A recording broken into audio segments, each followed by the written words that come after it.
Thank you. A thermostat checks the temperature. That means that if it's hot, it increases. But what does the thermometer do? A thermostat do? It regulates. That is who you are, right? You're not reaching a boiling point. You regulate the emotional harmony of your team. Those three things must work. See, the beautiful thing is that they must work concurrently. It's not that you finish one and no. You must consistently ensure that the team is clear about the goals. Number two, you must always know who are the people that you need to work with to be able to generate consistent results.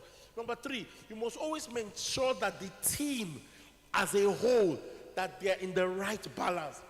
Those three things becomes important in sustaining performance within a team. Therefore, in your own words, why do you think a team or organization that was doing well, why is it that that team or organization falls? Does somebody like to share? In your own opinion. Why is that a team that has been winning, like Manchester United, for the last how many seasons, or a business that was doing well at some point in 3 years ago, is experiencing a decline? Why do you think those teams, organizations are experiencing those things? Anybody would like to share? Anyone?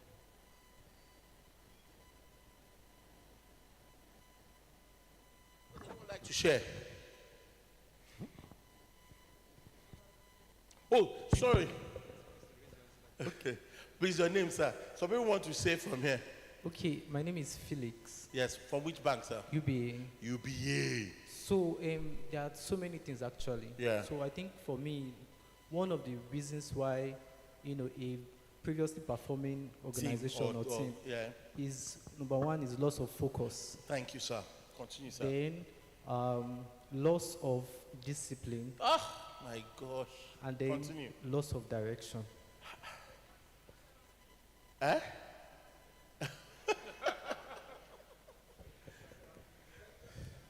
I understand, man. You're neutral. You don't want to enter anybody's wahala. Because if you say anything now, that just fired you. If you just mentioned the following, let me not say anything. Thank you so much, sir, for that. He mentioned number one, loss of focus, loss of discipline, and the third one again, sorry, direction.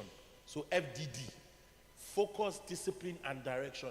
And that's important. So you can see when I say that the role of the leader is to consistently ensure there's clarity about where we're heading to, understand the constituents of your team, those that will help you achieve that goal, and ensure that your team are consistently excited and performing.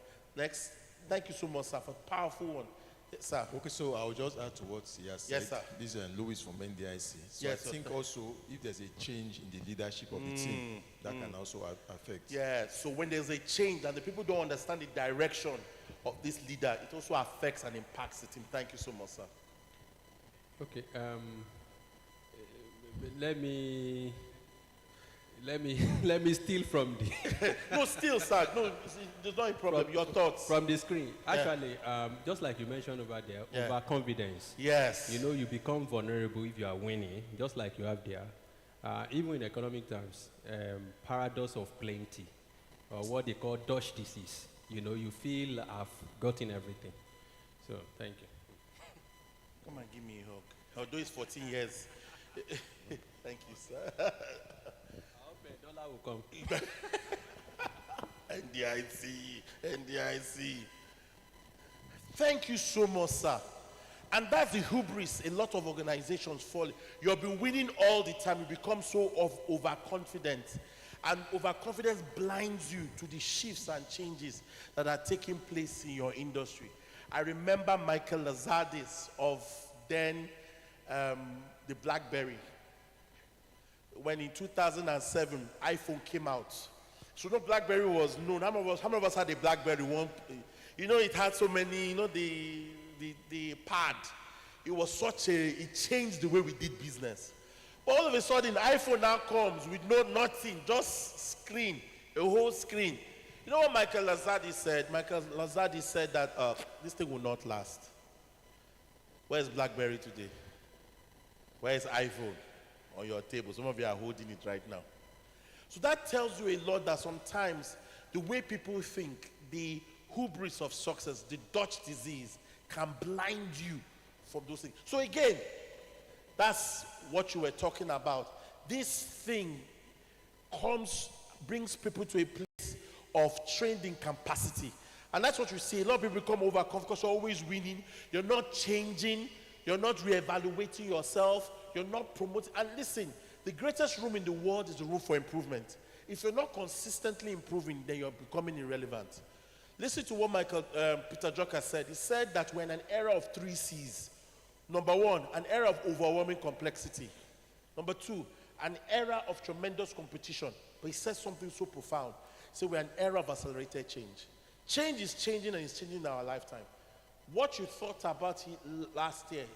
Now, I want you to think about last year, in the beginning of last year, they were talking about agentic AI. Yes, it was there, but the scale at which agentic AI is operating is unprecedented. You know why? Things have changed.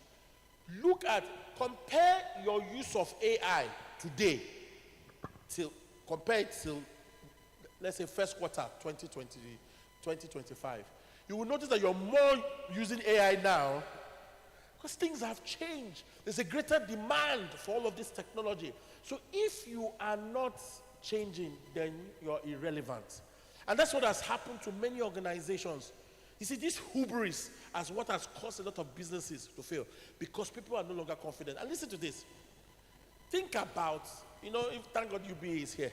Think about 1990, 1991, when the banking licenses was given out.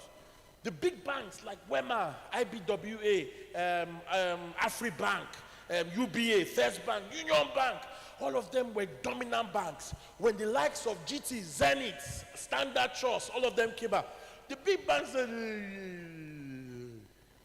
what has happened today? Standard Trust bought UBA. Wema Bank was bought by Polaris Bank, or Sky Bank, now Polaris Bank. Union Bank was bought by who? Titan Trust. As we see, the world has changed. But look at, even the younger banks, when artificial intelligence and technology was democratizing opportunities, when blockchain had come in through Web3, everybody was saying that there's not going to be any democratization. I remember in those days when you used to say there has to be inclusion of the bottom of the pyramid. How many of us remember those days? We want to include the market women, and you were coming up with solutions. Many banks paid lip service to it. Let's tell ourselves the truth. But all of a sudden, Flutterwave comes in. Today, Money Point, OPay, and so many of them have come and they have changed the way businesses today. Look at it now. Some tier 1 banks are not, in terms of market cap, are not as high as Flutterwave. Who Flutterwave is referred to as a unicorn, worth over 3 billion USD. So what we're saying, or the other one, what's the other one? Paystack. So what I'm saying to each and every one of us is that, and thank you so much, sir, for that, is this. So the paradox of success, why is that people become too overconfident? What leaders must do is what I want to talk about now, is managing these things. Whilst confidence is important by inspiring action, there has to be a lot of humility within the team. That's where collaboration comes in. So a leader cannot say he knows everything. He needs to be able to say, sometimes I don't know, and get people who know to come and take the lead. Does that make sense to us? So, for instance now, can I ask you a question? When 2020 came and COVID came, 2019, everybody was doing strategy retreat and planning for the year. Everybody had isolated that COVID will only happen in China, in Wuhan. When it came into 2020 and they said that the world was going to shut down, Igbo, what happened by March of 2020? The entire world was shut down. Now to ask, if you're an MD CEO here, right, what was your plan? How did you see the future? Okay, tell me, what was your strategic insight about the future? There's no way you could see the future anymore because whether you like it or not, he didn't know what was going to happen. Nobody knew what was going to happen. The only way was to collaborate. The only way was to meet other people. Sometimes reverse mentoring had to take place. We had to meet the Gen Zs to begin to teach us how to navigate our way through the different technologies, through remote work. We had to learn. So the truth about the matter is that this issue of leading through the paradox would require that even though as leaders we have years of experience, we need to also be humble to say that we don't know and learn as quickly as possible. 2, we need to ensure there's a lot of accountability. We need to hold people accountable, to their responsibility through performance management, right? We need to ensure that people take ownership of their work, but we also need to liberalize work as well. Give people greater autonomy to do great work. Dr. Charles was talking about is this issue around autonomy. Fostering ownership and allowing people to take ownership of their role. Listen, if the people that you lead are not connected to their work, that's what I was saying, moving people from compliance through commitment and of course down to contribution. If your members of your team are not contributing meaning they're asking questions, they're coming up with great ideas, they're coming up with solutions to their problem, they're not passing the monkey to you, they're listening, they're taking charge of whatever it is that they're doing, that is when they've taken ownership. It means that the leader has done something well. So it is that balance. It is that balance between shifts in our as somebody called this, how did they call it now? Stagility. Stagility. He defines stagility as stability and agility at the same time. So once we are moving to change, coming up with new ideas, we must ensure that we always manage our core. Then the last one is what I was trying to speak about, is the role of a leader is to understand the talent that you have, the individuals that make up your team. But you must always ensure that you build and maintain the team. Trust. So let me explain what that means. It means when you have a team member who is not performing and you're not addressing that person's performance, how many of you know that your inaction or action can affect the performance of your team? Do you agree with that statement? That's what I mean by this, about building and maintaining the team, right? Because if somebody is doing all the work and another person is not doing the work, everybody will say, I might as well not be me, you understand, all right? So it's this balancing this